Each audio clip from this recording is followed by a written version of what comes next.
Buonasera a tutti, ben arrivati. Volevo intanto portare i saluti di PTS. Sono Lelio Fornabai, il presidente di PTS, che stasera ospita questo incontro di 2B, conversazioni sul futuro digitale della cultura. PTS ha con grande interesse accolto l'invito di Fondazione Kainon di, insieme all'Associazione Civita, di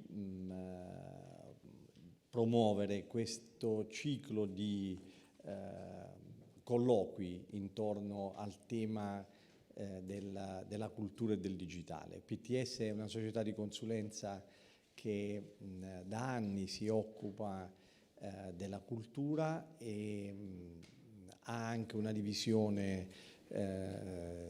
sul digitale, e riteniamo che oggi questa modalità di guardare alla cultura anche in una logica di digitalizzazione non solo dei luoghi ma soprattutto della modalità di fruizione di determinate cose sia importante.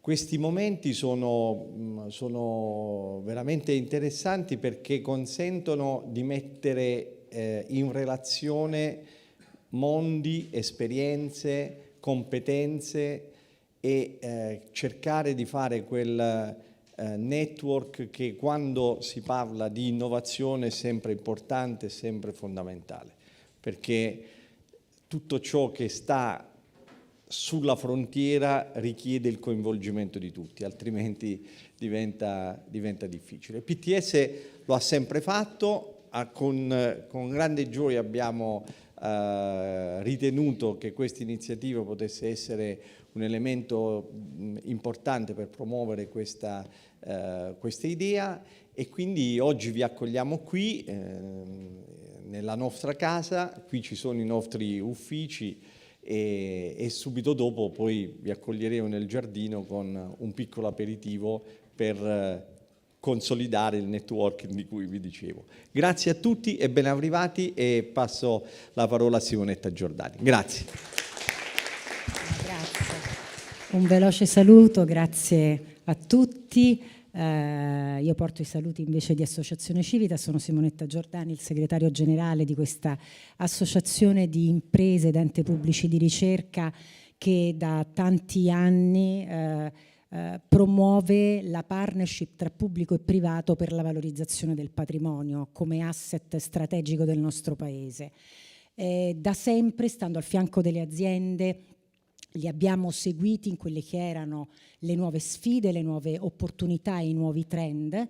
Da sempre abbiamo seguito il tema dell'innovazione tecnologica perché era di tutta evidenza che avrebbe avuto un impatto molto rilevante nel mondo della cultura, e peraltro un tema di grande interesse per le aziende che in questo momento storico io ritengo siano dei veri driver di cambiamento in prima linea sulla frontiera dell'innovazione tecnologica. Ora, lo sforzo con questo gruppo contaminato è cercare di capire come il mondo delle imprese, il mondo dell'innovazione, il mondo della cultura possano andare a braccetto e definire dei modelli virtuosi in cui in qualche modo anche il nostro Paese possa giocarsi una partita competitiva, perché noi vogliamo guardare anche al futuro, al di là del nostro sterminato patrimonio da conservare, da valorizzare. Vogliamo essere anche produttori di nuova cultura e vogliamo essere in grado di utilizzare il digitale come abilitatore per produzione anche della nuova cultura. E quindi con questo spirito abbiamo accolto volentieri la nostra Fondazione Kainon e PTS. C'è stata, diciamo, una bella chiacchierata che ci ha portati sin qui. Si stanno succedendo esperti estremamente interessanti, best practice aziendali estremamente interessanti, con un grande coordinamento, e ogni volta ho la sensazione, questo è il secondo, ma già dal primo e dalle reazioni che abbiamo avuto riusciamo a portare a casa qualcosa di significativo. E quindi ho alzato l'asticella delle aspettative, passo a te la parola, anzi a Kainon adesso, perché abbiamo grandi aspettative anche per questo d'incontro. Grazie.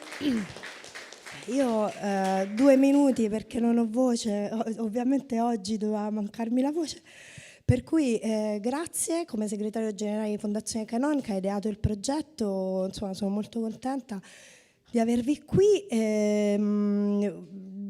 Io andrei direttamente alla Fondazione, insomma in molti di voi la conoscono, si occupa di connettere il settore dell'innovazione digitale con quello della cultura, e questi incontri per noi sono molto importanti. Prima ne parlavo con Valentino, che invece viene dagli Stati Uniti, per cui lì c'è tutto un altro mondo, però per noi sono molto importanti perché in questo momento più che mai è fondamentale cercare di creare dei ponti sempre più strategici e di senso tra quello che sono le organizzazioni culturali e quello che le organizzazioni culturali con l'innovazione digitale, le varie tecnologie possono fare e in che modo ha senso farlo anche.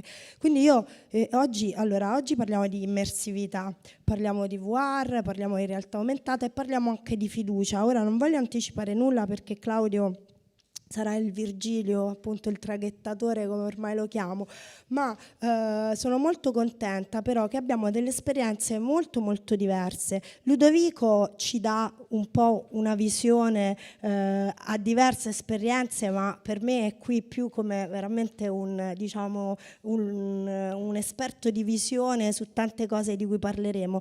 Però Cristina e Valentino vengono da delle esperienze completamente diverse. Cristina da uno spazio immersivo che usa le tecnologie per ragionare sul futuro che verrà, soprattutto con le giovani generazioni, che è STEP, che è a Milano, mentre Valentino, che adesso tralascio tutta la storia che mi stavi raccontando, però ha dato vita a questo progetto incredibile che è veramente Phygital, e dopo, se abbiamo anche la possibilità di vederlo, ce lo mostrerà, e chi vuole farne prova lo può fare, che si chiama Arcadia Earth e che veramente mette insieme tutte quelle dinamiche di cui noi vorremmo parlare, che ha un focus sulla sostenibilità ambientale, quindi sulla transizione green, però si sta trasformando in un museo, in degli spazi espositivi completamente immersivi e veramente Phygital.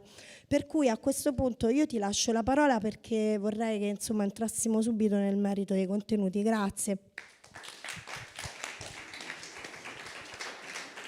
Allora, grazie mille. Innanzitutto io voglio sottolineare molto rapidamente una cosa, e già ci porta nel vivo, la possibilità di dialogare con i rappresentanti di alcune realtà. Noi volutamente non ci rifacciamo al ruolo che ciascun soggetto ha all'interno della sua organizzazione, ma proprio il ruolo, vogliamo sottolineare l'importanza della presenza loro personale in termini di testimonianza di esperienze vive, vitali e che effettivamente continuano ad andare avanti. Si è appena tratteggiata, si è evocato il senso del cerchiamo una nuova strada dello sviluppo, d'accordo? Non è solo la questione cultura, tecnologia, patrimonio, come diceva Simonetta, non è solo quello, e noi abbiamo la fortuna di avere un museo che di fatto ha dialogato per primo l'esperienza, condivisa da Ludovico con Paolo Giulierini e con tutto il team del MAN.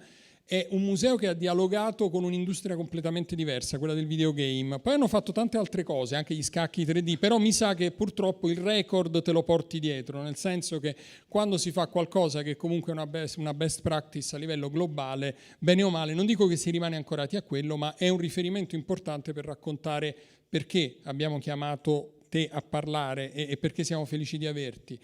Cristina, di fatto, ovviamente nervosissima. Volevo dire una cosa, voi sono tutte persone estremamente autorevoli, sono tutte quante molto nervose nel momento in cui devono parlare delle cose di cui fanno. Quindi quello che dico io, regole di ingaggio, questa non è una conferenza, hanno scelto la persona meno adatta a moderare una conferenza, è più una chiacchierata tra amici, insomma, quindi io vi invito, insomma, mi appello sempre all'indulgenza di chi ci ascolta e ovviamente vi invito a tenere bassissimo il livello, così capisco anche tutto quello che diciamo e ve ne ringrazio. Cristina di fatto rappresenta il progetto STEP, poi ne parleremo in maniera contestuale, che fa capo a una grande azienda che è Fastweb, il che già ci porta su un tema afferente al discorso: ma come mai una grande impresa che teoricamente al massimo dovrebbe finanziare il restauro di un quadro, di un monumento, si occupa di montare una realtà di questo tipo? E abbiamo Valentino Vettori, la cui definizione personalmente è quella di artista, non lo so, tu apri il sito di Valentino Vettori e leggi industrial design.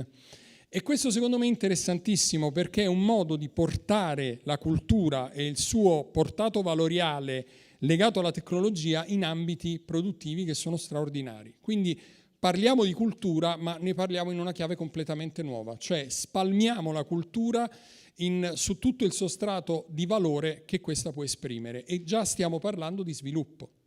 Tra l'altro, appunto, aggiungo grazie infinite a tutti e tre per essere venuti, perché ci avete regalato la risorsa più scarsa e più preziosa di tutta, che è il tempo. Hanno scelto di essere qui, noi diamo anche la possibilità di collegarsi da remoto, ma grazie per essere qui, perché si parla di networking e questo è importantissimo. Già nel primo incontro abbiamo potuto constatare che sono nate delle belle amicizie tra i relatori. Io sono abbastanza convinto che questa possa diventare una community vera e propria, cioè di persone che legate non soltanto da un comune sentire digitale, ma anche da una pratica, da una frequentazione e da una connessione che è di fatto il sale di questo tipo di iniziativa. Il tema.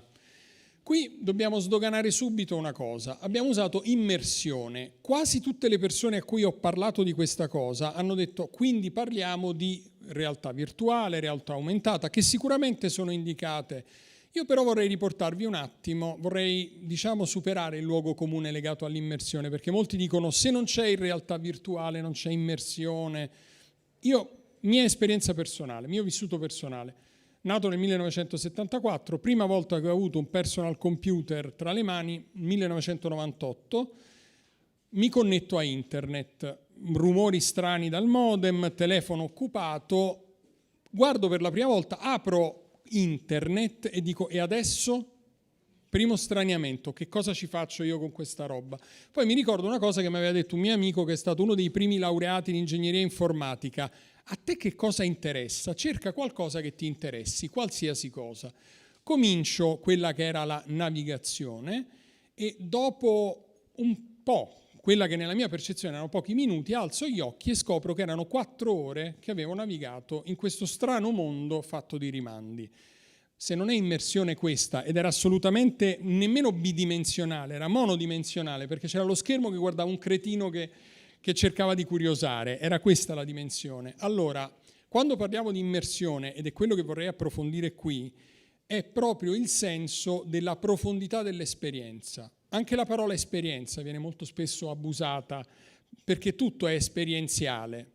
Esperienziale può voler dire tante cose diverse. Allora, riuscire ad approfondire questo tema, riuscire a esplorarlo più che approfondirlo, con delle esperienze che sono collaterali, complementari, molto diverse, che non mirano solo al mondo della cultura, ma a integrare il mondo della cultura, per me è oggettivamente un'occasione interessantissima. Quindi prendetemi come il primo curioso che ha la fortuna di poter fare più domande di quante non ne possiate fare voi nel question time che ci sarà alla fine. A questo punto ci diamo la regola, io fisso 5 minuti per gli interventi di ciascuno, in modo tale, e vi richiamerò garbatamente ma in maniera abbastanza ferma, tanto le mie pessime figure già le ho fatte, e soprattutto mi sono appellato all'indulgenza di tutti, compresa la vostra, e partiamo dall'ottimo Ludovico, che mi è grato, infinitamente grato di questa cosa, dicendo: Museo Archeologico Nazionale, anche di questa cosa. Museo, innanzitutto il tuo microfono è quello, questo me lo hanno dato incomodato d'uso e non lo mollerò mai. Museo Archeologico Nazionale, già c'è un nome abbastanza insomma definito. Di Napoli. E per noi, scusate, siamo entrambi napoletani, quindi 3, giusto. Pieno di terroni qui, è infrequentabile. Dai. Stai facendo la quota veneta, dai, la quota nordica, non ci sta.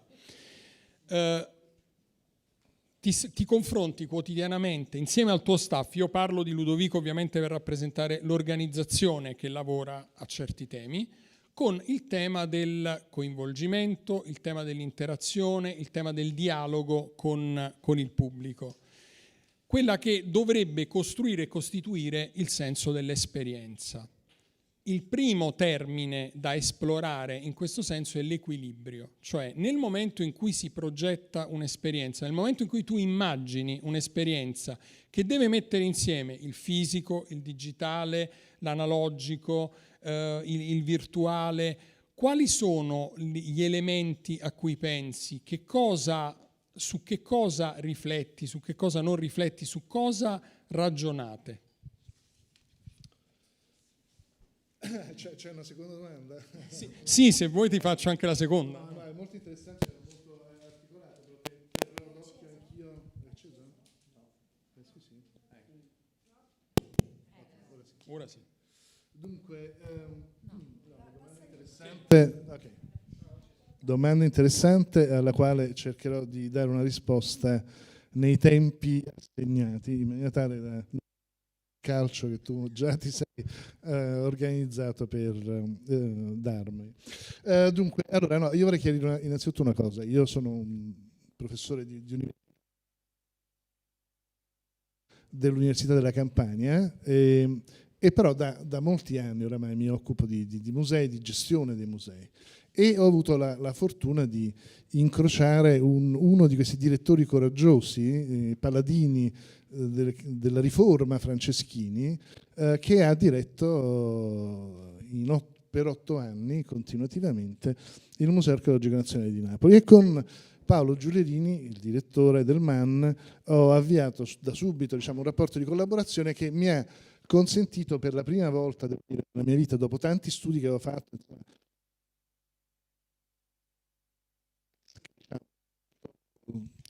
le fonti che erano scarse, disponibili, ho avuto la possibilità di andare dall'altra parte, recata, vivere dall'interno del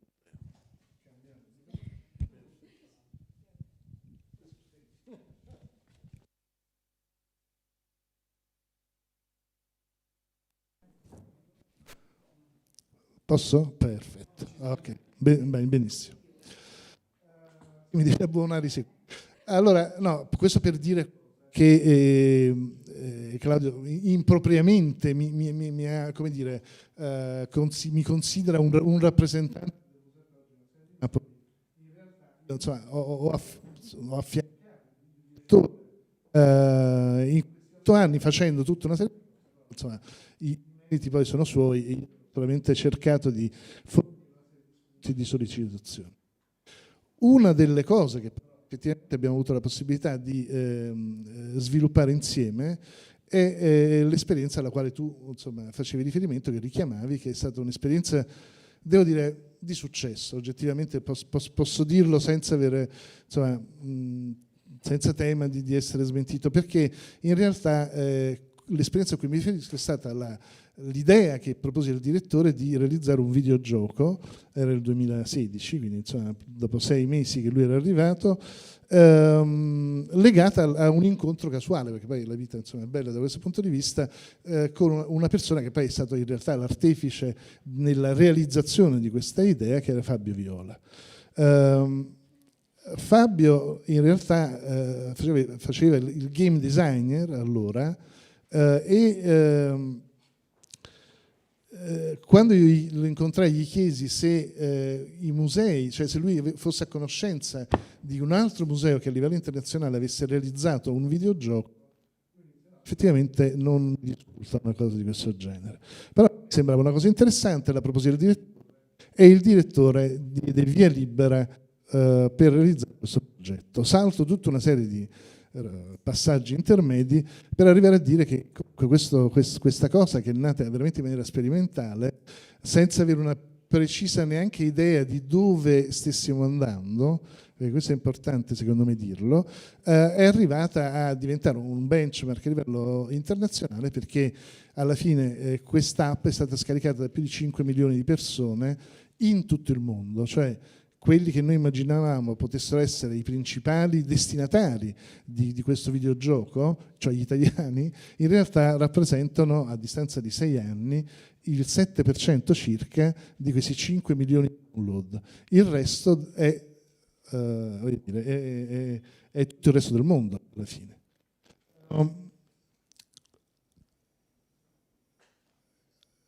questa esperienza è stata un'esperienza interessante, che però sulla quale insomma, si potrebbe dire cose, però ne vorrei sottolineare una che secondo me è fondamentale, perché ragionare in termini di innovazione, di musei o di patrimonio culturale e di imprese culturali, cioè soggetti che sono in grado di trasformare un'idea in qualcosa di presuppone, dal mio punto di vista, un elemento fondamentale, che è il coraggio.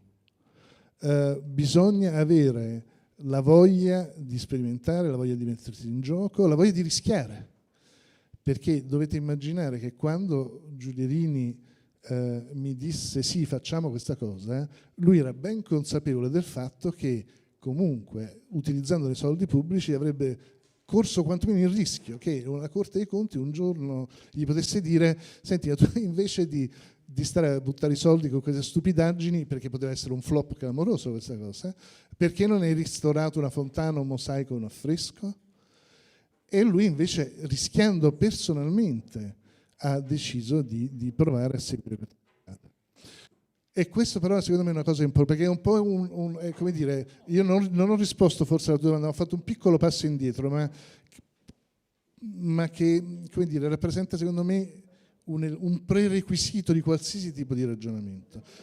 Perché, scusami Claudio, ti do subito la parola, perché ragionare in termini di innovazione, che sia qualsiasi cosa, realtà virtuale, realtà aumentata, metaverso, gaming, intelligenza artificiale, blockchain, cioè voglio dire, oramai gli ambiti e i campi sui quali si può sperimentare sono tanti, presuppone il coraggio di iniziare, perché qualcuno deve avviare questo percorso, e questo non è scontato. E nella mia esperienza io insomma, credo sia giusto riconoscere la bravura di Fabio, che ha realizzato un videogioco straordinario, ma il coraggio del direttore, che ha rischiato personalmente nel percorrere un sentiero che era completamente sconosciuto. Invece io vorrei... Non funziona. Te lo presto. Dai, prestamelo, dai. Allora, invece secondo me abbiamo cominciato a centrare proprio un punto fondamentale, perché nella mia variopinta esistenza professionale, non mi azzardo a chiamarla carriera, io mi sono occupato e mi occupo anche di start-up. Ebbene, quello di cui parlava sostanzialmente Ludovico è una immagine che piace molto agli start-upper, perché comunque è un mondo che vive di forti narrazioni, in cui ti getti praticamente nel vuoto e costruisci l'aereo mentre cadi, sostanzialmente. Hai un'idea, ma fondamentalmente cerchi di attivarla in questo senso. Questo percorso è esattamente quello che probabilmente serve al mondo della cultura, quindi nella domanda, l'esperienza, nel momento in cui progetti un'esperienza per qualcuno, perché un videogame è un'esperienza per qualcuno, la prima cosa è forse in maniera ragionata rischia però. Cioè, questo credo che sia comunque un riferimento importante, e credo che il mondo della cultura debba comunque appropriarsene entrando un po' nel mondo dell'impresa. Direi di sì. No, non vorrei, perché non vorrei occupare spazi che non mi sono stati assegnati, però volevo anche rispondere a un aspetto che tu hai sottolineato, che secondo me è ovviamente fondamentale, è quello del coinvolgimento. Allora, come spesso accade, a volte i progetti producono degli esiti imprevisti, nel senso che uno pensa che le cose vanno in una direzione e poi a volte le direzioni sono altre, non necessariamente migliori o peggiori, ma sono semplicemente altre. Un elemento che forse ha contribuito realmente a determinare il successo di questo videogioco è stato il coinvolgimento degli utenti, che ha consentito peraltro di creare in maniera totalmente imprevista un legame incredibilmente forte con il museo e addirittura con la città che fa da cornice al museo. Cioè di questi 93% di 5 milioni, che adesso ti invito a calcolare perché a memoria però, no, di questo, ecco va bene, di questi 4 milioni dispari, benissimo, molte persone hanno manifestato, tra l'altro spontaneamente, quindi con la recensione all'app, che è una cosa peraltro che insomma, difficilmente uno fa, insomma, magari le stelline, il rating sì, ma proprio scrivere. Molte persone hanno raccontato la profondità, l'immersività in fondo, dell'esperienza che hanno vissuto pur se a distanza di migliaia di chilometri rispetto al museo e che avrebbero voluto concretizzare nella visita al museo e nella visita alla città. Allora qua si aprono poi effettivamente degli scenari molto molto interessanti. Grazie mille. A questo punto ci colleghiamo direttamente con l'argomento, per fortuna in buona continuità.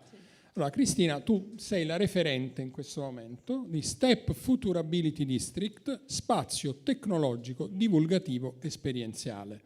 Noi abbiamo ovviamente dialogato con tutti i relatori anche prima di cominciare. Cristina all'inizio ha detto: ma io non faccio realtà virtuale, cioè era quasi una sorta di pudore appunto nel dire ma noi non ci occupiamo di questo.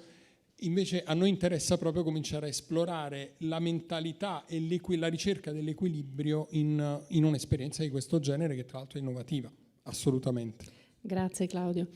Allora, devo confessarvi effettivamente, lo confermo, quando mi ha chiamata e mi ha detto ma vuoi partecipare a questa cosa, VR, AR, dico ma forse è un po' troppo tecnico per me, no? Perché parto sempre, no, dal basso. In realtà mi avete dato tantissimi assist già in questi primi 5 minuti, per cui io me li prendo tutti i miei 5 minuti, perché prendevo appunti mentre parlavate. In realtà a partire dal segretario generale di Associazione Civita, che parlava di nuovo rapporto fra pubblico e privato e cultura, no? E tu poi hai integrato dicendo bisogna cercare una nuova strada per lo sviluppo. In realtà questa triangolazione fra imprese, cultura e innovazione è esattamente il modello che grazie a Fastweb, un'azienda oserei dire illuminata con un vertice illuminato, siamo riusciti a implementare.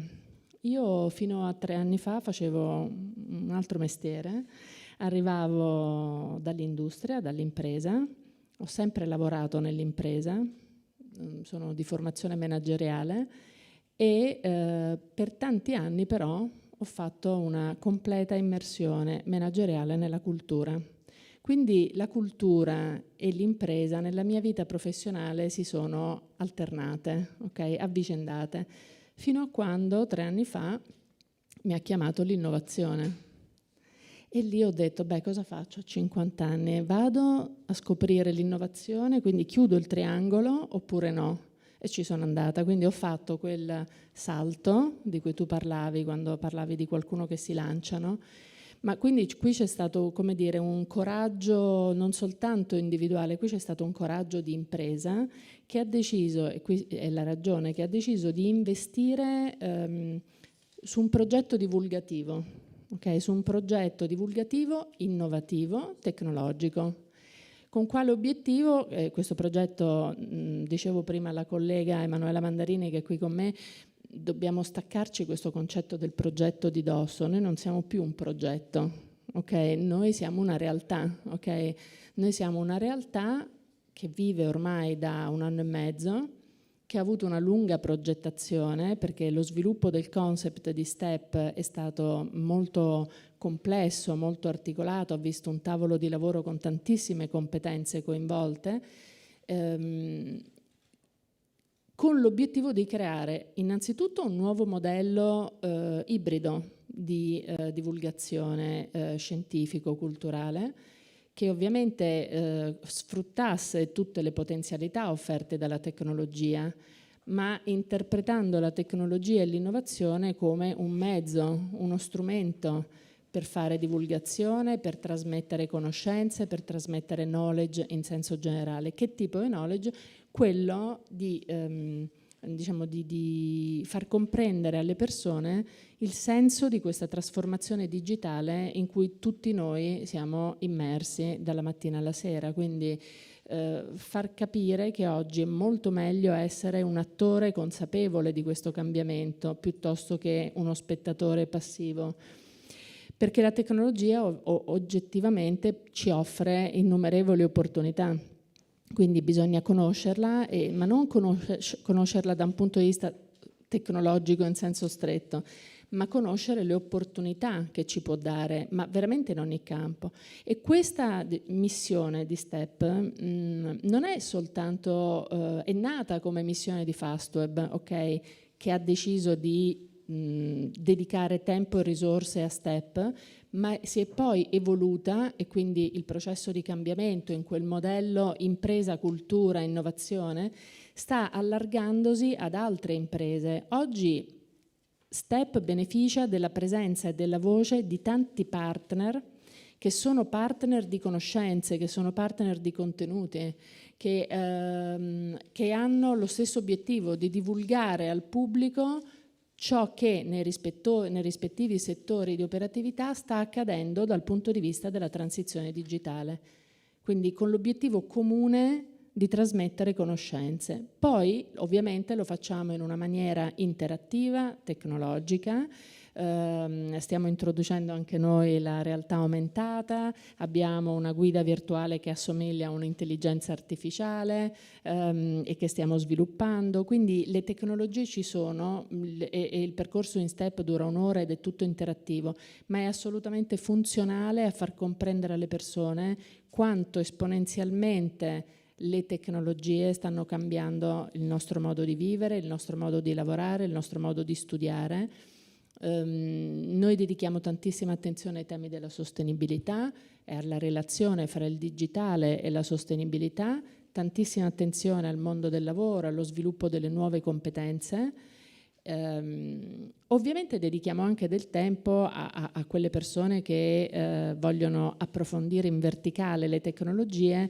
In che modo facciamo tutto questo? Non solo attraverso un percorso di visita interattivo, ma anche dando la possibilità di tornare in STEP per dei talk, per delle conversazioni, e ne abbiamo tanti, in un anno e mezzo ne abbiamo fatti più di 50, che appunto ognuno è libero di frequentare, peraltro gratuitamente.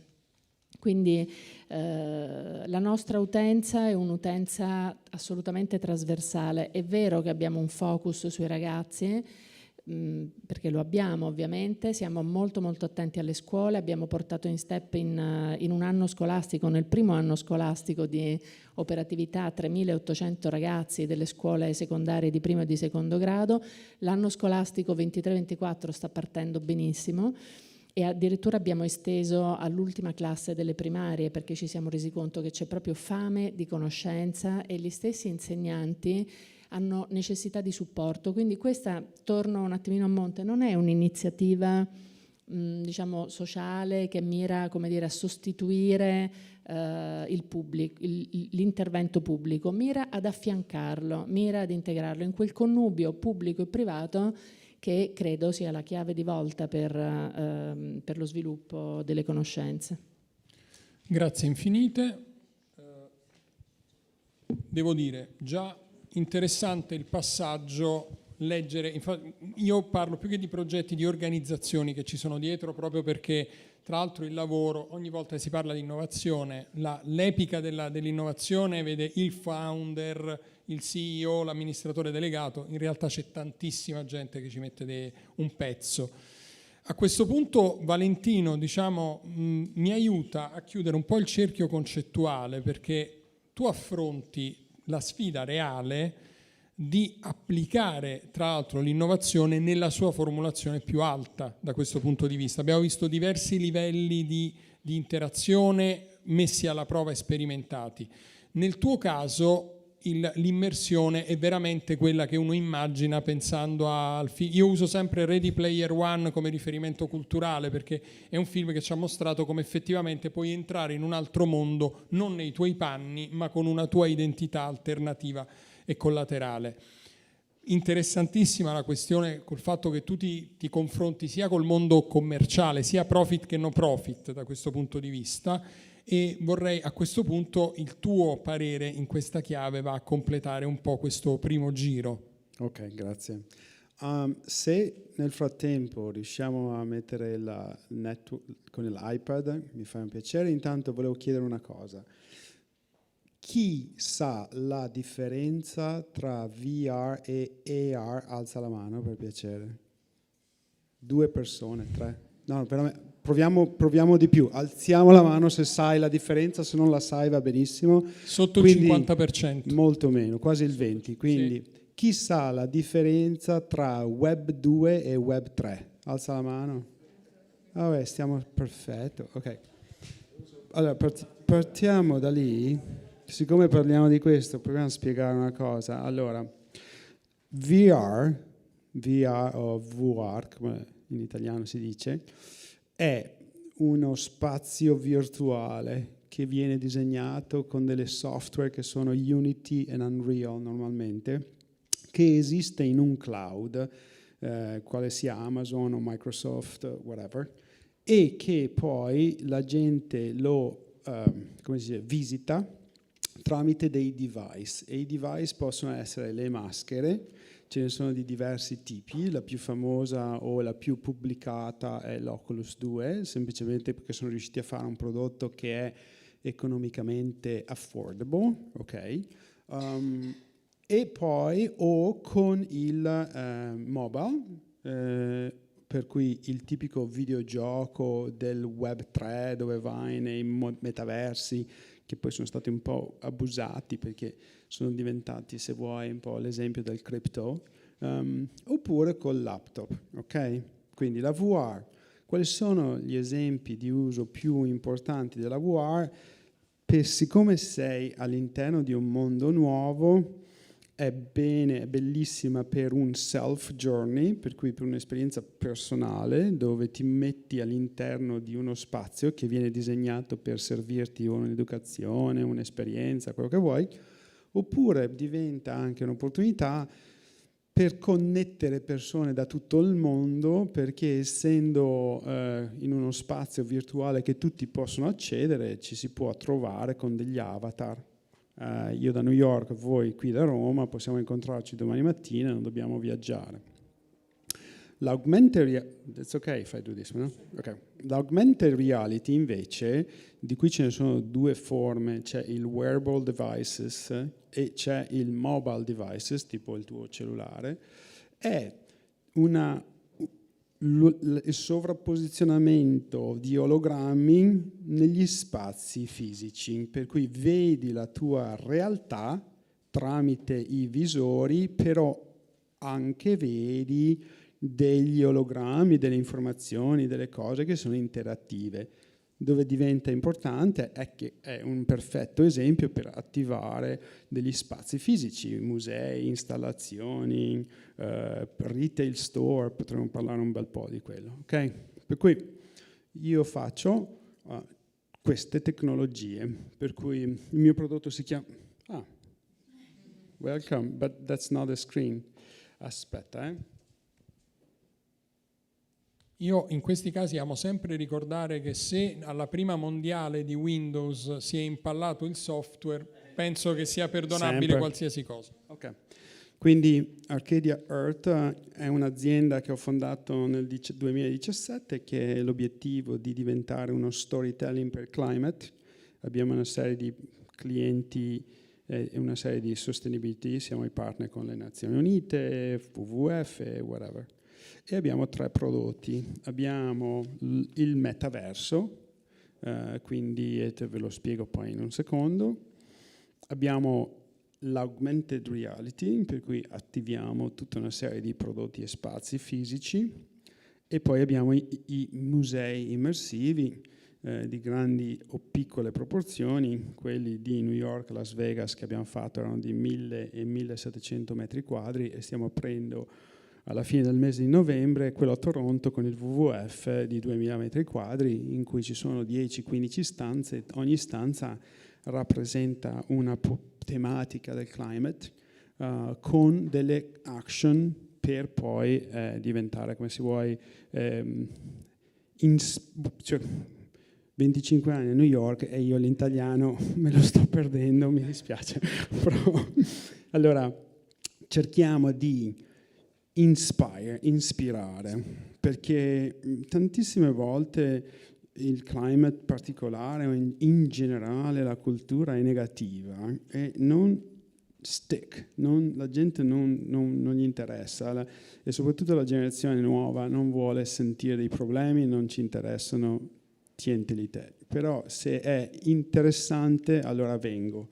Quindi vogliamo inspire, vogliamo inform, la gente non vuole essere educata, però vuole imparare a modo loro, per cui le informazioni vengono date, se vuoi, in modi abbastanza semplici o tipo in questo caso qui, uno delle nostre exhibit, questa è una paper cave di tutti i libri, con le pagine dei libri che le library threw away, e noi le prendiamo e creiamo installazioni. Però se uno vuole imparare dei coralli, uno potrebbe anche dire non so di cosa sto parlando, e noi li portiamo all'interno di spazi così dove gli diciamo guarda che i coralli rappresentano una parte importante del mare, e adesso la seconda riga secondo me è importante, è single drop of chemical, ve la traduco in italiano per essere sicuri. Allora, una goccia di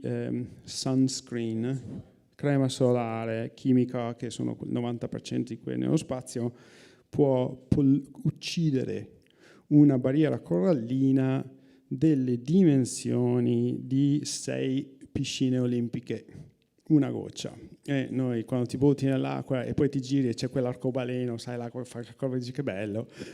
No, quello distrugge i coralli e noi buttiamo nel mare l'equilibrio di 14.000 tonnellate di sunscreen all'anno con la industria del travel, e pertanto bisogna fare uno shift. Però le soluzioni sono anche semplici e si dice use sunscreen safe, cioè hai l'opzione di comprare quello che non ha la chimico che uccide, per cui ci sono soluzioni, e quindi l'idea è sempre quella di trovare un modo di creare installazioni che inspire, inform and activate, giving you an option. Ok. Bene, adesso io ho fatto una cosa veloce, spero, non so dove siamo con i miei 5, 10, 15 minuti, guarda, ve la lascio. No, voglio dire, scusa, ve la lascio a voi. Grazie. Allora, io a questo punto faccio una proposta, perché stiamo andando leggermente lunghi, ma diciamo con è un andare lunghi di senso con le risposte. Vi faccio una proposta: accorpiamo la seconda e la terza domanda, perché in realtà sono complementari, e diciamo il tema è questo. Si parla di immersioni e di possibilità immersive che sono sempre più pervasive, cioè possono ingannare sempre di più la mente umana portandola in un luogo altro. Ripeto, si può anche rimanere instupiditi semplicemente guardando lo schermo di uno smartphone che è piccolo così. Io amo ricordare, quando si parla di immersione, una delle cose che secondo me dà la misura di quanto sia impattante questo su di noi abbiamo addirittura elaborato il concetto di digital detox, cioè addirittura lo abbiamo non solo reso una patologia, e probabilmente lo è, ma addirittura stiamo elaborando le contromisure rispetto a quello che è un normale comportamento e che è elevato anche a un qualcosa di patologico. Quindi il tema è, in questo secondo giro è diciamo decisivo da questo punto di vista, a fronte di una possibilità di questo tipo, come riusciamo a motivare le persone a partecipare a questo gioco in qualche modo, però guadagnando anche la loro fiducia? Perché non stiamo qui a raccontare, c'è un background paper nel quale abbiamo descritto i concetti in modo tale che chi vuole possa ricostruirsi il senso di quello che stiamo dicendo, però per entrare in un luogo mentale, non fisico o digitale, mentale, nel quale io entro in una relazione così profonda da addirittura confondermi e non distinguere più il vero dal falso, o quantomeno tanto forte da alterare le mie percezioni, come riesco a mantenere intatto il senso della fiducia? Quindi motivare, ma nei limiti di una relazione che rimanga sana. Ripartiamo da Ludovico. Vediamo. No, oramai mi sono affezionato al suo microfono, quindi E poi avendo io il microfono impedisco che lui intervenga mentre io parlo, capito? Quindi insomma, esatto, diciamo, la spiegazione è in realtà questa. Dunque, allora, la motivazione, cioè come far sì che le persone possano dare dei contributi. Innanzitutto vorrei aggiungere forse un elemento, cioè che perché questo accada ci si deve mettere in ascolto, che non è così, come dire, un aspetto assolutamente scontato, nel senso che allora, vorrei rifarmi sempre all'esempio in fondo da quale siamo partiti, di Father and Son. Questo videogioco ha avuto un enorme numero di recensioni e in molte di queste recensioni, oltre a dire ma com'è bello eccetera, o a raccontare i sentimenti che aveva scatenato, quindi questa dimensione emozionale di grande coinvolgimento da parte degli utenti, molti hanno dato per esempio dei suggerimenti su come a loro giudizio avrebbe potuto proseguire questa narrazione. Per cui dicevano fate un secondo episodio, ma fate un secondo episodio in questo modo. E la cosa divertente è che questo poi realmente è accaduto, per cui dopo 5 anni è stata fatta una seconda puntata di Father and Son, dove molte delle scelte narrative hanno raccolto gli spunti e i suggerimenti degli utenti del primo episodio. Indubbiamente, allora, quando poi, entrando nell'aspetto motivazionale, è quando tu ti rendi conto che qualcuno ascolta quello che tu dici e lo utilizza, naturalmente la motivazione va a 1000, cioè nel senso che quando le persone si sono rese conto che poi gli spunti e suggerimenti che loro hanno dato in tutto e in parte, insomma, sono stati raccolti, ma hanno contribuito a orientare la realizzazione di un altro prodotto, quindi di un altro investimento sotto il profilo anche economico che il museo ha realizzato, questo poi è stato un meccanismo che ha contribuito a innescare questo processo. E probabilmente ha inciso anche sull'elemento fiduciario, perché naturalmente, come dire, se vedi che tu dici una cosa, qualcuno ti ascolta, recepisce quello che ritiene giusto recepire, ma lo traduce e lo mette in pratica in maniera anche trasparente, perché è stato dato in qualche modo riscontro al fatto che molti spunti venivano fuori dall'analisi delle recensioni della prima puntata, questo accresce, come dire, la fiducia e, se vuoi, anche in certa misura l'autorevolezza, lo standing complessivo del soggetto che si propone di fare una cosa di questo genere. Per cui nel momento in cui richiedi per la seconda volta, allora fammi capire che cosa pensi e cosa non pensi, evidentemente questo è un processo che si autoalimenta. Ci ho detto, se ho ancora 2 minuti, ok.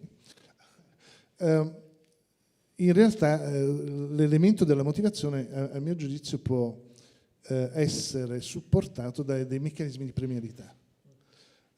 Tipicamente uno è portato a pensare a meccanismi di tipo monetari, no? Cioè io, insomma, ho un qualche tipo di ricaduta che produce degli effetti positivi sul mio portafoglio, ma in realtà secondo me quelli che sono realmente efficaci in questo contesto sono i meccanismi non monetari, cioè delle forme di ricompensa, di reward non monetari, che possono essere diversi.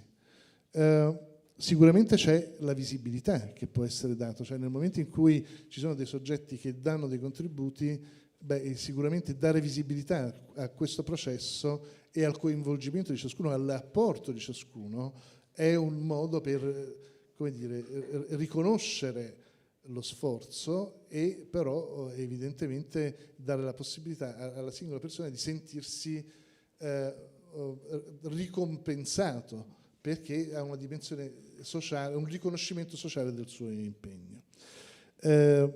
Poi a volte è anche interessante, e noi l'abbiamo anche sperimentato, prevedere delle forme di contenuti addizionali, per esempio, no? Parlando per esempio di un'app o di un videogioco, cioè a crescere la dimensione esperienziale. Per esempio, nel caso mi rifaccio a quello, non perché non ce ne siano altri magari a cui rifarsi, però perché in fondo è stata un'esperienza abbastanza interessante a 360 gradi. Il primo episodio di Father and Son prevedeva anche il check-in, cioè se tu volevi, non era ovviamente obbligatorio perché sennò le persone che se lo scaricavano dal Giappone avrebbero maledetto il museo perché avrebbe obbligato a fare un piccolo trasferimento, però le persone che decidevano comunque di recarsi al museo fisicamente perché ne avevano evidentemente la possibilità, potevano attivare, geolocalizzare il proprio dispositivo, attivare questo meccanismo di check-in e avere dei contenuti addizionali.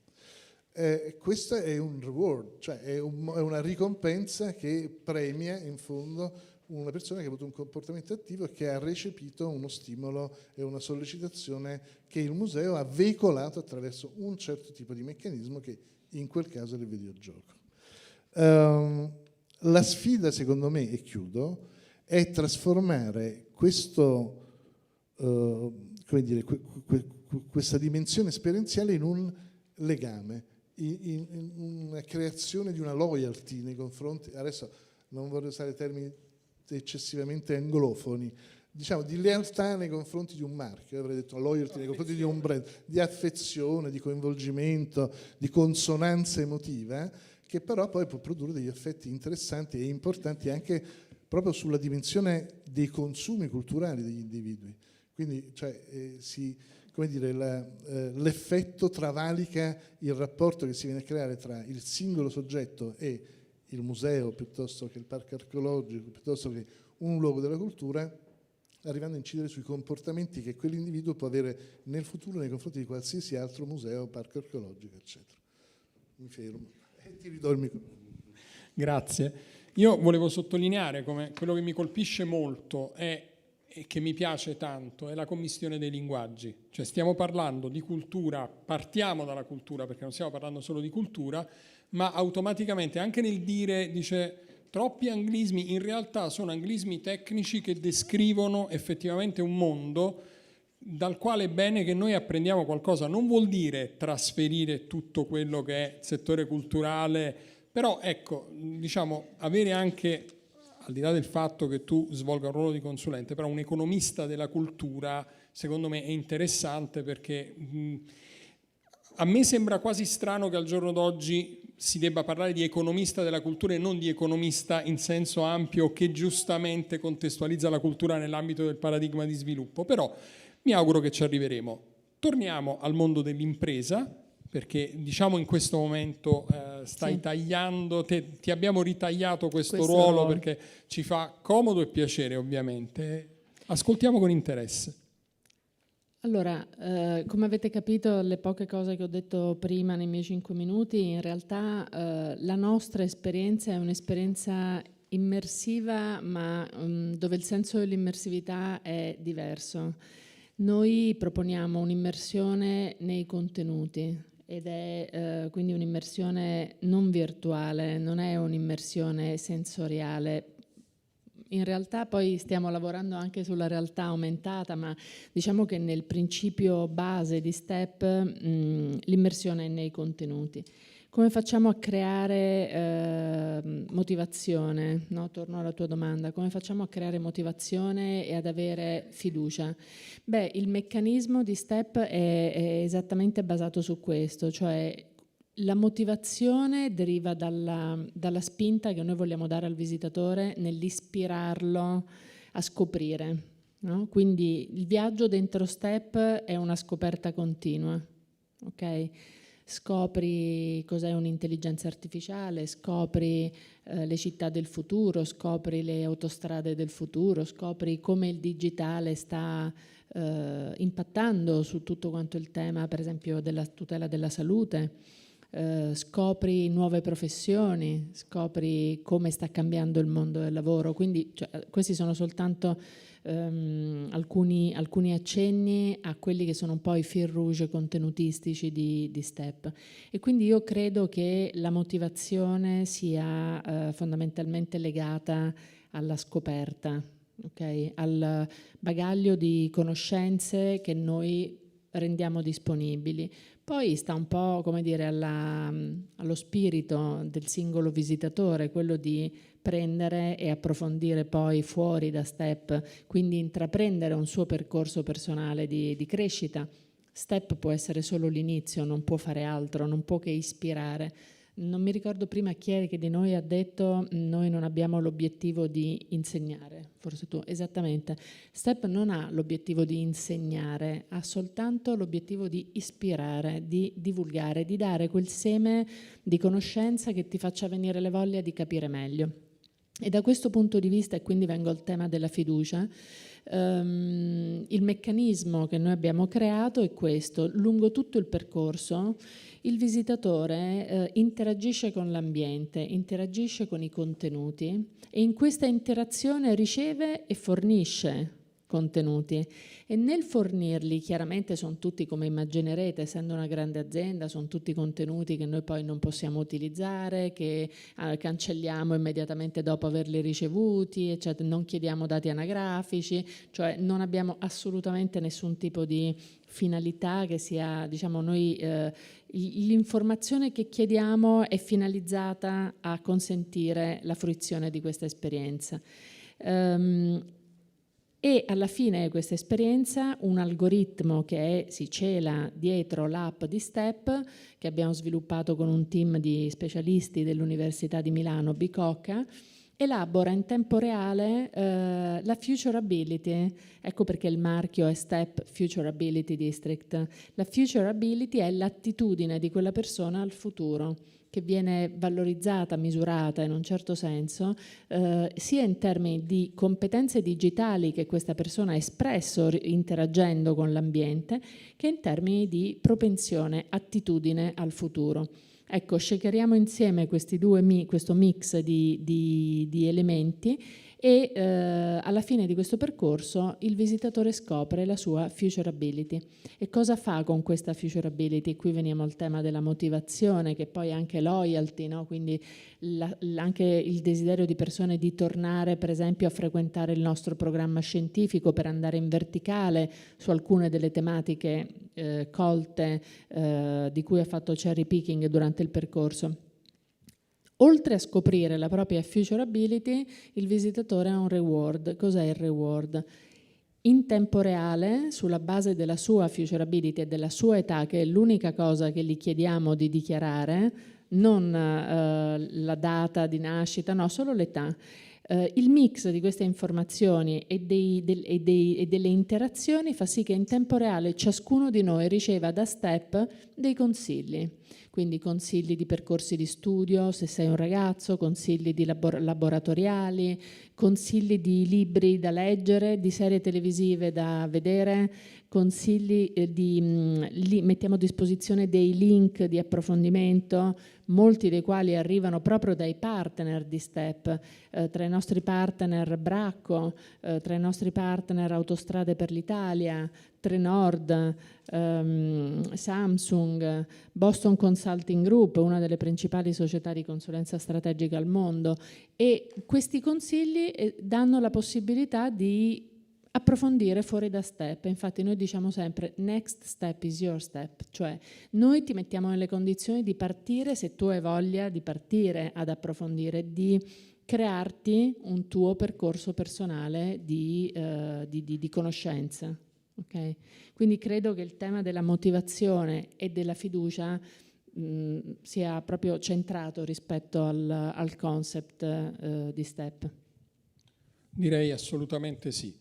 A questo punto, ancora una volta, utilissimo averti a chiusura del circuito, perché tu ti confronti con il livello più denso di questa tecnologia. Torniamo sempre lì. È interessante perché c'è una progressione, ci dà modo di esplorare 3 modelli diversi di applicazione dell'esperienza immersiva. Quindi sì, possiamo sempre fare quel giochetto. Io invece parto così. Io vi porto a far vedere una cosa sulla cos'era la prima parte della domanda, della trust o della motivazione. No, l'altra, la security e fiducia. Sì, fiducia. Ok, allora noi abbiamo una volta all'anno a Vancouver c'è TED, che non è TEDx, ma è il TED ufficiale, dove vengono presentate tutte le innovation su technology, e io sono stato invitato a presentare il climate e VR.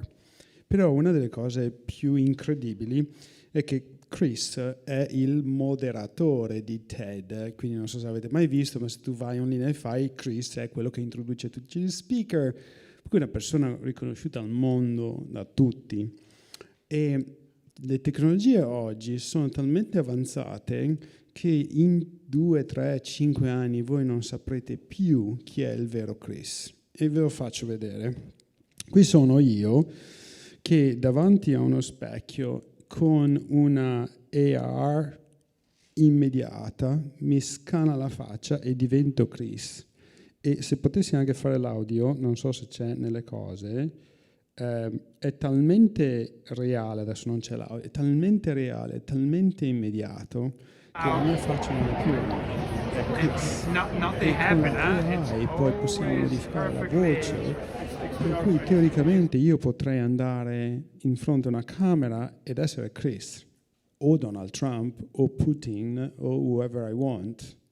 Quindi la realtà è che le nuove tecnologie non sono tutte per il bene e dobbiamo stare attenti, quelle che sono le fake news diventeranno sempre e solo di più. Però la cosa più importante a questo punto diventa la validazione delle aziende che ci stanno dietro. Quindi come il blue circle nell'account di Facebook o di Instagram o di Twitter o X adesso, no?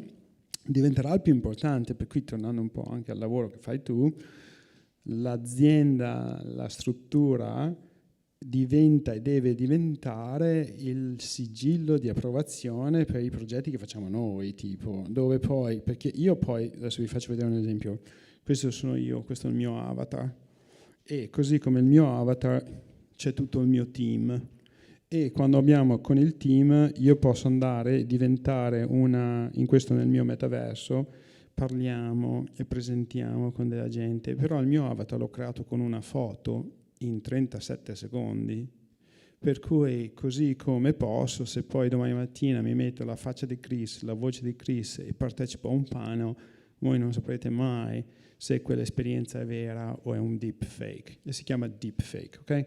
Per cui queste sono esperienze, i mondi anche in sé che stiamo creando ultimamente sono di altissima qualità. Questi sono i metaversi realizzati in Unreal 5.1, dove l'unico problema ultimamente sono solo le maschere, nel senso che non ci stanno qua dentro nell'hardware, ma il software sono di altissimi livelli oggi, per cui qualsiasi cosa può essere creata. Quindi tornando al discorso un po', se vuoi, dell'esperienza o delle cose, la cosa più importante da fare è quella di assicurarsi che le esperienze siano vere. Ok?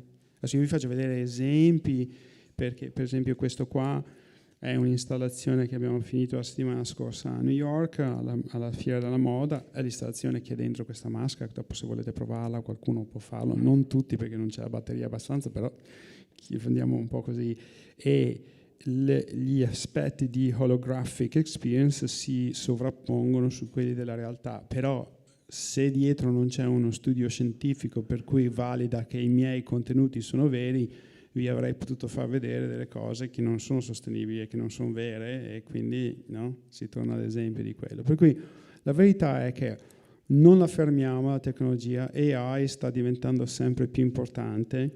Noi stiamo andando adesso a Dubai al COP28 con una serie di progetti di AI in cui si usano avatar, quindi io non devo essere là, mando il mio avatar con la mia persona che sa tutto di me con la mia voce e posso essere in 4 posti al giorno. Non la fermiamo la tecnologia, embrace it, come si dice, use it, è bellissima, it's amazing, ma fatelo con delle strutture che sono dietro le spalle validate e che vi danno la sicurezza di poi non trovare in situazioni in cui qualcuno dice quello che sta dicendo è sbagliato, è falso. Io direi che farei un applauso innanzitutto ai 3 relatori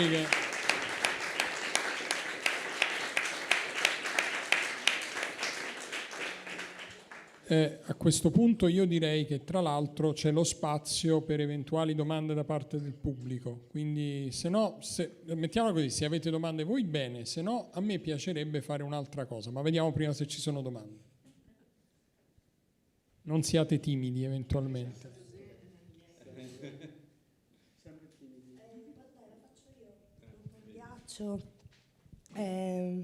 Allora, intanto secondo me, però passo alla domanda perché sennò parto con le riflessioni, ma sono uscite fuori tutta una serie di cose da cui secondo me il settore culturale dovrebbe prendere molto spunto, nel senso che il tema per esempio dell'aspiring, cioè della capacità di ispirare e partire da dei contenuti che da un ruolo che non è quello di educare o di educandi, penso ai musei, a tutti i nostri, diciamo, ma è quello invece di ispirare e agire sul senso della scoperta. Penso che è una sfida che pochi stanno cogliendo nell'utilizzo di queste tecnologie, e anche tutto il tema della realtà. Insomma, vabbè, adesso vado sulla domanda, perché tutte queste tecnologie, in particolare mentre parlava Valentino sulla prima parte, aprono tutto un tema che per esempio anche noi come fondazione abbiamo affrontato. Adesso qui c'è Stefania con me, che è quello dell'accessibilità, cioè del fatto che le tecnologie non le fermi, va bene, ma le tecnologie come dire, possono anche escludere molti, no? Cioè non tutti riescono. Quindi mi interessava per esempio su questo Valentino, visto che lui costruisce mondi e per accedere a questi mondi hai bisogno di device, eccetera, come approcci al tema dell'inclusività e dell'accessibilità? Cioè,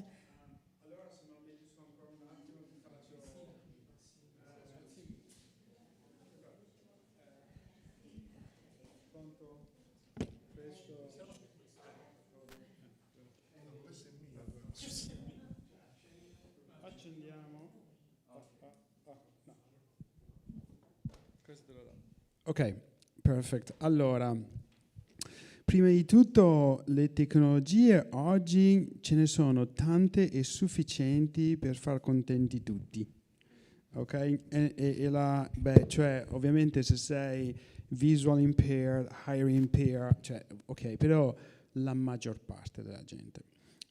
Questo io non so se l'avete avuto, se vi siete scaricati all'entrata, però se voi andate nella Apple App e cercate Arcadia AR Las Vegas e vi scaricate l'app, poi potete usare delle immagini tipo queste, dove il cellulare lo mettete davanti all'immagine e diventano animazioni in augmented reality all'interno qui della stanza qua. L'ho fatto così, vedete un attimo. Però questi sono esempi dove noi prendiamo i musei e all'interno delle diverse stanze mettiamo dei simboli, e i simboli tramite l'uso dei cellulari possono essere attivati. Voci, sound e animazioni, qualsiasi tipo, e lavorano con tutti i cellulari di nuova generazione, abbastanza tipo, basta che sia Apple 11, che poi non c'è nessuno qui dentro che c'ha il 7, secondo me l'avete buttato via, per cui sono abbastanza di mass adoption, quindi non è un problema quello di voler fare le tecnologie, secondo me è quello che si parlava prima, il coraggio di volerle fare e di provare qualcosa di nuovo, perché se io, questa parte che sono geloso della vostra residenza, no? Nel senso che quel dipinto lì mi piacerebbe sapere tutto di quel dipinto lì.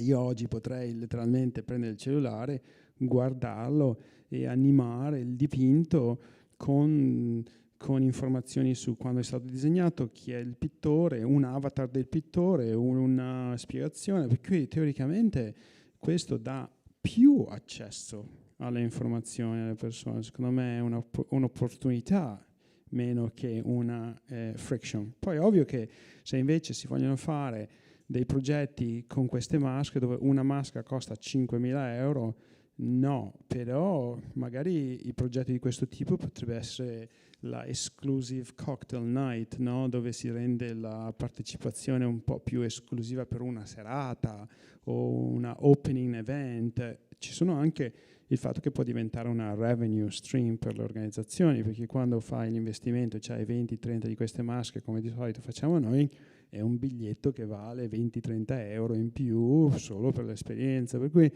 Ritorno a dire, non è vero che secondo me le tecnologie possono essere così friction, ce ne sono tante, le possiamo usare, vanno calibrate. Posso? No, una piccolissima cosa a proposito della tecnologia e dell'accessibilità.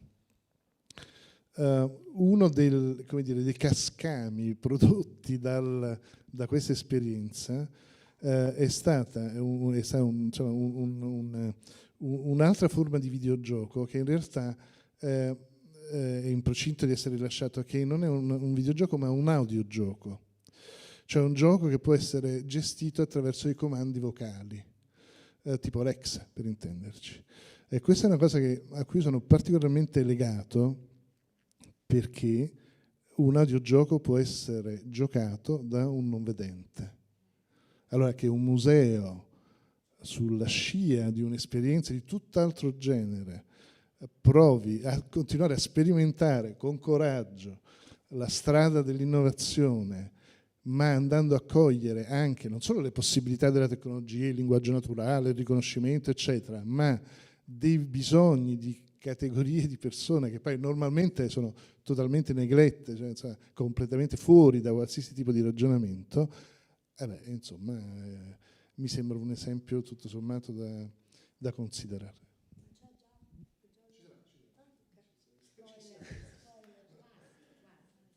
Altre domande?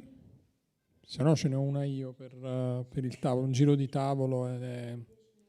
Ok, una cosa abbastanza provocatoria, d'accordo? No, partiamo da un qualcosa, abbiamo parlato di molte cose propositive del mondo culturale, ce n'è una che è stata stigmatizzata in termini di esperienza e io mi sono fatto un'idea da quello che avete detto su come valutare questa cosa, però mi interessa il vostro punto di vista. Le famose mostre instagrammabili, ovvero alzo tecnologico zero, prendo le opere di un pittore famoso, le sparo con dei proiettori contro il muro, fondamentalmente le faccio andare, la gente entra nelle stanze e si fa i selfie giocando e camminando all'interno di questa immagine. Tecnologicamente alzo zero, queste mostre vendono mediamente 300.000 biglietti ancora prima di cominciare, 300.000. Van Gogh Experience, ma ce ne sono N. Si parla di numeri da stadio, da concerti, non da concerto, cioè i Coldplay non fanno 300, per fare 300.000 biglietti ci mettono 2 serate e 2 stadi pieni. Questa cosa sconvolge un po' il mondo culturale, perché giustamente uno dice, nel momento in cui io non sono più nemmeno vincolato, molte opere che vengono usate sono addirittura fuori dal diritto d'autore, quindi lo posso fare anche io da un certo punto di vista, però viene un po' a cadere tutto quello che è il modello del museo, no? Dici, cavolo, allora chiunque lo può prendere, tra l'altro è una cosa molto semplice, molto facile, di cui la gente si appropria. Io ho sempre pensato che l'atto del selfie, ripetuto tante volte, ho anche letto parecchie cose, ha diversi significati. Ci piace approssimarlo come la cultura del sé, una glorificazione del sé, non è così limitato, ma è un discorso ampio. Però volevo sapere, rispetto a una forma di esperienza così semplice, ma così efficace, qual è il vostro pensiero? Stavolta partirei un attimo da Cristina che... Grazie per la domanda e grazie per avermi dato il microfono per prima. In realtà, mentre tu parlavi, io pensavo ad un'esperienza che ho vissuto quando ero il direttore marketing del Teatro alla Scala di Milano. E la Scala, all'epoca, istituzione culturale di riferimento, valorizzava tantissimo il fatto che durante la visita al Museo Teatrale alla Scala ci fosse un affaccio da un palchetto sulla sala del Piermarini. E all'epoca, stiamo parlando di 8 anni fa, all'epoca cominciavano ad arrivare specialisti, nuove tecnologie che ci proponevano di cominciare a utilizzare nuove tecnologie per amplificare, non la visibilità, perché la Scala non aveva bisogno di visibilità, ma amplificare le opportunità per l'utente di conoscere. E devo dire c'era un po' di reticenza all'epoca, non mia ovviamente, essendomi buttata nell'innovazione. Beh, questo però era molto molto in nuce come cosa, però questo per dire qual è il mio punto di vista rispetto alla tua domanda. La tecnologia tu la puoi usare in tanti modi, no? La puoi usare fine a se stessa, come l'esempio che hai fatto, no? Faccio un'esperienza immersiva, faccio vedere Van Gogh, un'opera di Van Gogh e la rendo facilmente instagrammabile. Oppure uso la tecnologia, come ha detto lui, per dare l'opportunità di fare un salto di conoscenze, cioè voglio sapere tutto di quel quadro. Allora io che ho lavorato tanti anni in un'istituzione culturale dico è arrivato anche il momento che le istituzioni culturali facciano un passo in avanti e non restino arroccate sul fatto che per venire a vedere quel quadro io debba entrare dentro al museo. Ok?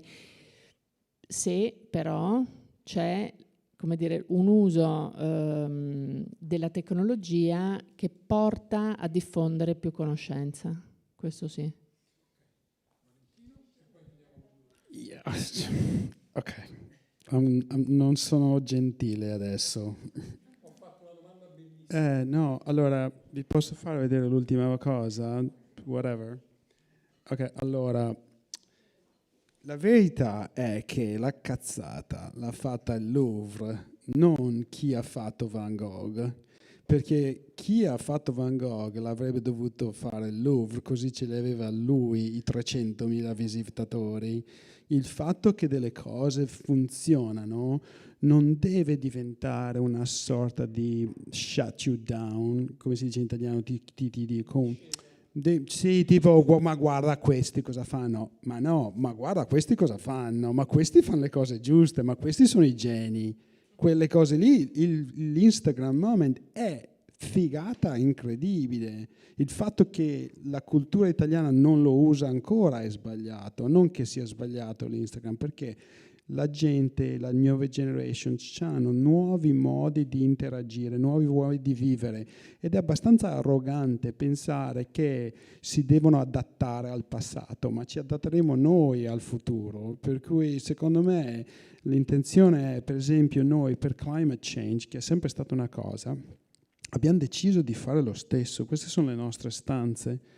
Queste sono la stanza in cui creiamo e parliamo della biodiversity losses per le api, in cui ogni naso ha un smell, come si dice, un odore. Ci sono il primo odore è l'odore della cacca, perché è la necessità di finire il chemical e di usare la biomass come fertilizzante.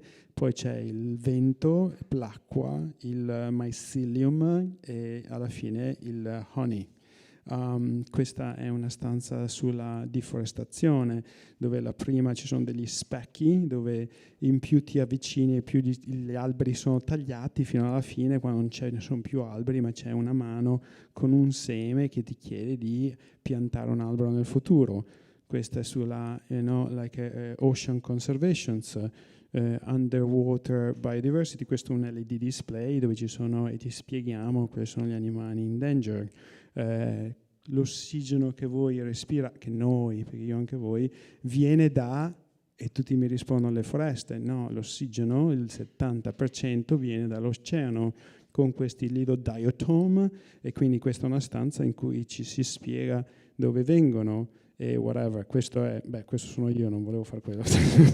Però quello che sto cercando di spingere come critica è che invece di andare a fermare il futuro, va embrace the future e usalo per le cose che servono a voi. E i musei di oggi sono boring e queste esperienze, non necessariamente la mia ma anche gli altri, sono far more exciting e quindi la gente va là, però allora usiamole per attivare le nostre gli spazi. E lasciamo la parola al museo. No, fosse così, purtroppo non è così. Allora, brevissimo, io sono convinto che la dimensione immersiva sia uno strumento formidabile sotto il profilo non solo e non tanto della comunicazione, ma sulla dimensione emozionale, che poi è un fattore abilitante per tutta un'altra serie di ragionamenti. Quindi assolutamente sì, cioè voglio dire, i musei, cioè, allora, le mostre tipo Van Gogh Experience, eccetera, alcune fatte benino, alcune fatte malissimo, dei PowerPoint sparati sulle pareti, cioè una cosa ignobile, però l'effetto wow, cioè, comunque c'è, cioè, evidentemente è uno strumento che ha una sua potenzialità. E i musei italiani non si sono assolutamente attrezzati da questo punto di vista. Io ho fatto una battaglia persa, ahimè, per ora, con Giulierini, perché mi era stata promessa una stanza nella riorganizzazione del museo, ma poi le esigenze di come dire, rendere disponibili dei pezzi che non si vedono da 60 anni hanno prevalso, anche forse giustamente, sul mio desiderio di sperimentare questa tecnologia o di riutilizzarla, perché in realtà è stata già utilizzata. Quindi assolutamente sì, sono d'accordo, cioè, bisogna avere coraggio, bisogna avere anche la capacità di comprendere quali sono le cose che funzionano e utilizzarle bene, però, naturalmente. Ciò detto, mi farebbe piacere avere un tablet a portata di mano, ma non ce l'ho, per recuperare, non sarebbe possibile farlo al volo, una fotografia che ho visto qualche tempo fa, molto carina, di persone, sì, sarebbe difficile, non saprei dove pescarla, da qualche parte io ce l'ho sul mio computer, comunque la famosa stanza del Louvre con la Gioconda e questa enorme platea di persone che sono voltate tutte di spalle rispetto all'opera perché si stanno facendo il selfie. Quindi il problema non è neanche, come dire, l'instagrammabilità di una proiezione immersiva, è che c'è questa tendenza, questa deriva più o meno condivisibile, però di cui si deve tener conto, non si può mettere la testa sotto la sabbia. Io a questo punto direi che siete stati di una precisione incredibile, perché 19:31, quindi siamo stati assolutamente nei tempi. Io vorrei innanzitutto davvero ringraziarvi, una cosa che mi è piaciuta tanto, ve la dico, questo è proprio un tavolo di lavoro, perché se guardate il numero di appunti, ognuno di noi prendeva appunti, faceva cose, vuol dire che lo spirito era quello giusto. Mi auguro che sia stato... Sono molto contento di aver scoperto che la mia capacità ansiogena riesce a trasmettere un senso del dovere notevole che immagino voi abbiate già come disciplina personale. Io non posso che ringraziarvi di tutto quello che ci avete offerto e che noi useremo per realizzare, come ricordo sempre, la pubblicazione finale che poi vi risottoporremo e nel quale vi chiediamo anche, e alla quale vi chiediamo di collaborare aggiungendo dei pezzi, perché il senso di tutto il ciclo di incontri è proprio quello del laboratorio reale, quello di lavoro in progress, perché la speranza è quella di cominciare a fornire degli strumenti pratici, concreti a tutti gli operatori culturali e non solo, per approcciarsi in maniera diversa e per usare le esperienze che voi avete fatto. Io dico, uso questi due verbi, usare e sfruttare, perché voi state offrendo con spirito di condivisione qualcosa di davvero prezioso. Quindi io non posso che ringraziare innanzitutto chi ha consentito di organizzare, vivere e far sviluppare tutto questo, e voi per il contributo che ci avete dato. Grazie infinite, non è retorica.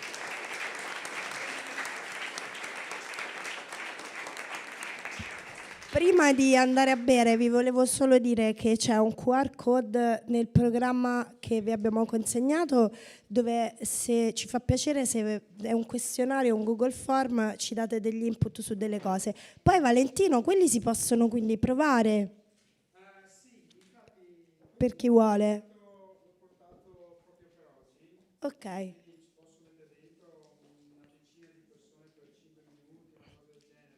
Ecco, era per dire che chi vuole provare poi le cose di cui ci ha parlato Valentino c'è la possibilità di farlo, e giù c'è un aperitivo. In giardino, lo possiamo fare in giardino? Glielo devo chiedere. Grazie.